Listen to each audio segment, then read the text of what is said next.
जब खाना सड़ता है तो यूरिक एसिड जैसा ही और एक विष बनता है शरीर में, उसी को कहते हैं LDL, लो डेंसिटी लिपोप्रोटीन, माने खराब कोलेस्ट्रॉल।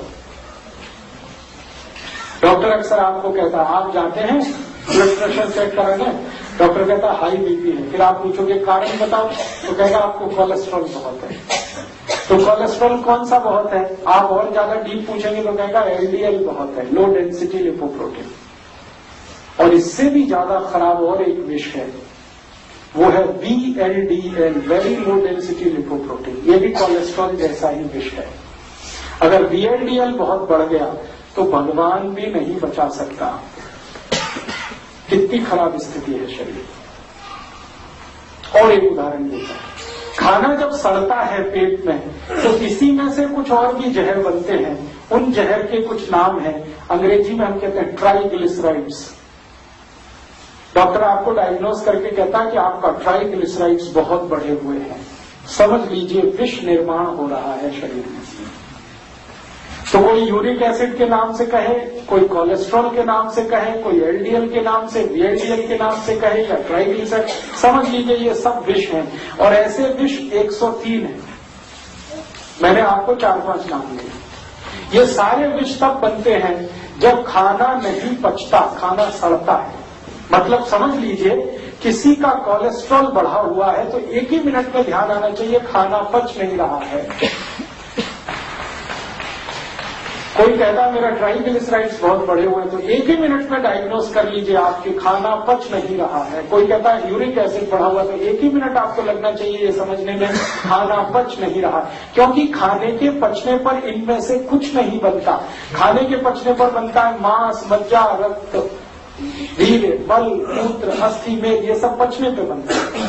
नहीं पचने पर क्या बनता है? Uric acid, triglyceride, cholesterol, LDL, VLDL, ये सब बनते हैं। और यही आपको रोगों का कारण बना देते हैं, माने आपके शरीर को रोगों का घर बना देते हैं। तो हमें ध्यान किस बात पर देना है? जिंदगी में सबसे ज्यादा ध्यान ये देना है कि जो हम खा रहे हैं वो पूरा ठीक से पचना चाहिए। और खाना ठीक से पचना चाहिए, इसके लिए पेट में आग जलनी ही चाहिए, क्योंकि बिना आग के खाना पकता नहीं है और पचता भी नहीं। रसोई में आग नहीं है, आप कुछ नहीं बना सकते। पेट में आग नहीं है, कुछ नहीं पचा सकते। तो महत्व की बात है खाना खाना नहीं, महत्व की बात है खाने को पचाना। आपने क्या खाया, कितना खाया, ये इमैटीरियल है। कोई कहता मैंने 100 ग्राम खाया, कोई 200 ग्राम, कोई 500 ग्राम, ये इमैटीरियल है। पचाया कितना उसमें से, वो मटीरियल है, वो महत्व का है। आपने 100 ग्राम खाया और 100 ग्राम पचाया, बहुत अच्छा है। और 200 ग्राम खाया और सिर्फ 100 ग्राम पचाया, बहुत बेकार है। आपका रिपोर्ट कार्ड बहुत खराब है। 500 ग्राम खाया और उसमें से 200 ग्राम भी पचा नहीं सके तो बहुत खराब है। अगर 100 ग्राम खाके 200 ग्राम खाके पूरा पचा लिया तो बहुत अच्छा आपका रिपोर्ट कार्ड है। तो हमें ध्यान ये रखना है कि खाना खाना महत्व का नहीं, खाने को पचाना। और खाने को पचाने के लिए महत्व की चीज है अग्नि। तो अग्नि जलेगी तो खाना पचेगा। इसका मतलब खाना खाते ही पानी नहीं पिएंगे तभी अग्नि जलेगी, तभी खाना पचेगा, तभी उसमें से मांस, मज्जा, रक्त, वीर्य, मलमूत्र बनेगा। तो ये सूत्र दिया गया, खाना खाते ही तुरंत पानी नहीं पीना। कितनी देर तक? हाँ, बहुत अच्छा सवाल है।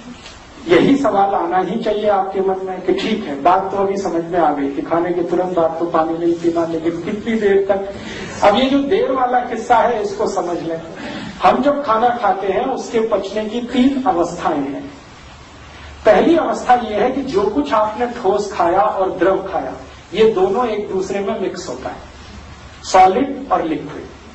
अब सॉलिड और लिक्विड एक दूसरे में मिक्स होता है तो खिचड़ी बनता है, उसको पेस्ट कहते हैं अंग्रेजी में, हिंदी में कहें तो खिचड़ी। तो आपके शरीर में खाया हुआ सॉलिड और लिक्विड दोनों एक दूसरे में मिक्स होता, पेस्ट बनता है। ये पेस्ट बनने की अवस्था 1 घंटे 30 मिनट तक रहती है शरीर में, और 1 घंटे 30 मिनट तक ही अग्नि भी जलती है पेट में।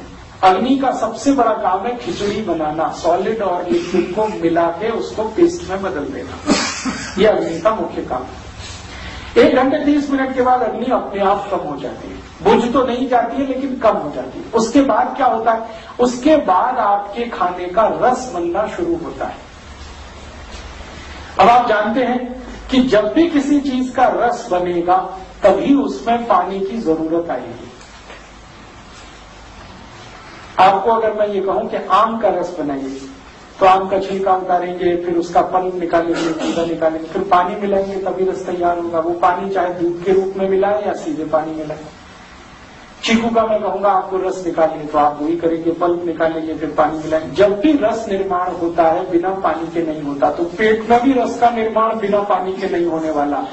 तो जब 1.5 घंटे के बाद ही रस बनना है तो आप खाना खाने के 1.5 घंटे के बाद ही पानी पीना।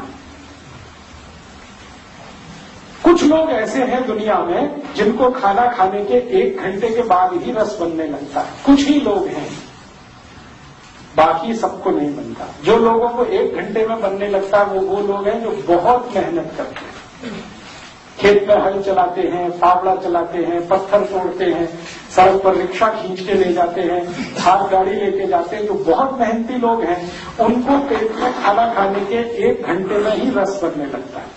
तो वो लोग जो ज्यादा मेहनत करते हैं वो खाने के 1 घंटे बाद ही पानी पी सकते हैं। लेकिन जो आपके जैसे मेरे जैसे लोग हैं, कम मेहनती हैं, हमको 1.5 घंटे बाद ही पानी पीना अच्छा है। तो क्लियर हो गया, खाने के तुरंत बाद पानी नहीं पीना है, 1.5 घंटे के बाद पानी पीना। और 1.5 घंटे के बाद कितना पानी पीना है, जितनी इच्छा करे उतना। 1 गिलास, 2 गिलास, 3 गिलास, 5 गिलास, आपकी जितनी कैपेसिटी है पीने की, जितनी प्यास लगी है उतना आप पी सकते हैं। बहुत अच्छा। अब ये तीसरा सवाल आ गया। तीसरा सवाल ये आ गया कि खाने के पहले पी सकते हैं क्या? खाने के बाद का तो समझ में आ गया 1.5 घंटे में। खाने के पहले वाली बात समझनी है। खाने के पहले हम पानी पी सकते हैं, जितना चाहे उतना पी सकते हैं, लेकिन समय का उसमें ध्यान रखना है। खाना खाने से 48 मिनट पहले, 48 मिनट्स, 48 मिनट पहले। आप बोलेंगे ये 48 मिनट का क्या कैलकुलेशन है, 1 घंटा क्यों नहीं कहा मैंने, 48 मिनट क्यों कहा, 50 मिनट भी कह सकता था। बात ऐसी है कि जब आप पानी पीना शुरू करते हैं तो पानी मुंह में जाता है और बाद में सभी अंगों में जाता है, मांस में भी जाता है, मज्जा में भी, सब जगह जाता है, रक्त में भी जाता है। और अंत में पानी जो सरप्लस होता है, माने जरूरत से ज्यादा होता है शरीर को, वो मूत्र पिंड में आके इकट्ठा हो जाता है। बाद में आप यू मूत्र के साथ उसको बाहर निकाल देते हैं। तो मुंह में पानी शुरू किया, मूत्र पिंड तक आने में उसको 48 मिनट ही लगता है। तो आयुर्वेद में ये कहा गया कि जब ये 48 मिनट पूरा हो जाए और वो मूत्र पिंड में स्थिर हो जाए तो पेट तो खाली हो गया ना, तभी खाना खाना। माना खाने के पहले 48 मिनट में आप पानी पी सकते हैं, जितना चाहे उतना पी सकते हैं। 1 गिलास, 2 गिलास, 3 गिलास, क्वांटिटी आपकी कैपेसिटी के ऊपर है। तो खाने के पहले पानी पीना है तो 48 मिनट में, खाने के बाद पीना है तो 1.5 घंटे में। अब आखिरी प्रश्न आएगा खाने के बीच में। बीच में पीने के लिए कहा गया है कि कोई मजबूरी है, कोई इमरजेंसी है तो पी सकते हैं 1 या 2 घूंट। तो इमरजेंसी मजबूरी क्या हो सकती है, मान लो खाना खाते खाते गले में फंस गया, अब मजबूरी आ गई, तो आप पानी पी सकते हैं 1 सिप या 2 सिप, ठीक है। और एक मजबूरी आ सकती है, खाना खाते खाते खांसी आ गई तो फिर समस्या, तो भी आप 1-2 सिप पी सकते हैं। और एक तीसरी ऐसी ही एक मजबूरी है, वो मजबूरी आयुर्वेद में ये कही गई है कि जब आप 2 अन्न का खाना खाएं तो बीच में जरूर पानी पीना है। 2 अन्न का खाना मतलब रोटी खा रहे हैं गेहूं की, और चावल भी खाना है आपको। चावल एक अन्न है, गेहूं दूसरा अन्न है। मक्के की रोटी खा रहे हैं और उसके साथ चावल खा रहे हैं, मक्की एक अन्न है, चावल दूसरा है। बाजरी की रोटी खा रहे हैं और चावल खा रहे हैं, बाजरी एक अन्न है, चावल दूसरा है। ज्वार की रोटी खा रहे हैं तो ज्वार एक अन्न है, चावल दूसरा है। तो जब भी 2 अन्न का खाना आप खाते हैं तो एक अन्न खाने के बाद दूसरा खाने से पहले थोड़ा पानी जरूर पीना। अनिवार्य? हाँ, अनिवार्य है। नहीं पिए तो नुकसान कुछ नहीं होगा, लेकिन पिएंगे तो फायदा बहुत होगा। खाने के बाद पानी कैसे पीना, घटाघट पीना चाहिए? मैं बताऊंगा, एक एक करके बताऊंगा। हम जब पानी पिएंगे तो 2 अन्न का खाना जब हम खा रहे हैं, गेहूं खा लिया, रोटी, अब हमको चावल शुरू करना है, तो रोटी खाने के बाद चावल शुरू करने से पहले 1-2 सिप पानी पी लीजिए। क्यों पी लें? आपके पेट में एंजाइम्स जो है ना पचाने के लिए वो अलग अलग है। गेहूं को पचाने के लिए अलग एंजाइम्स हैं, चावल वाले अलग है, मक्की के अलग है, बाजरी के अलग है, ज्वार के अलग है, सभी अन्न को पचाने के लिए एंजाइम्स अलग है। तो जब आप रोटी खा रहे थे गेहूं की, तो रोटी वाले एंजाइम सक्रिय हैं, वो एक्टिव है, रोटी को पचाने के लिए सारी व्यवस्था कर रहे हैं। अब अचानक से चावल खाना शुरू किया तो चावल वाले एंजाइम्स को सक्रिय करना पड़ेगा और रोटी वाले को थोड़ा सा डाउन करना पड़ेगा, तो वो पानी से ही होता है। तो इसलिए 1-2 घूंट पानी पी लीजिए, तो फिर चावल वाले एंजाइम सक्रिय हो जाएंगे चावल खाने के समय।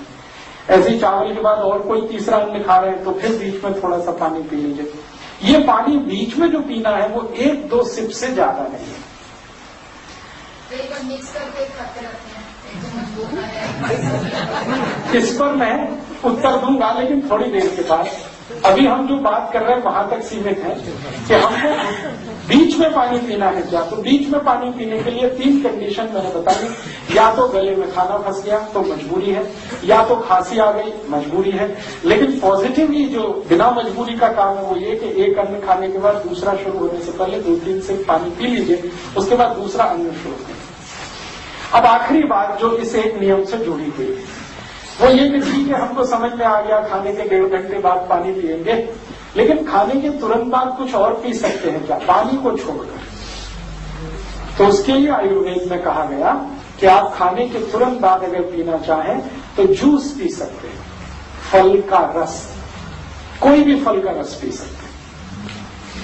दूसरा कहा गया कि खाने के तुरंत बाद आप चाहें तो लस्सी पी सकते हैं। और तीसरा कहा गया कि खाने के तुरंत बाद आप चाहें तो दूध पी सकते हैं।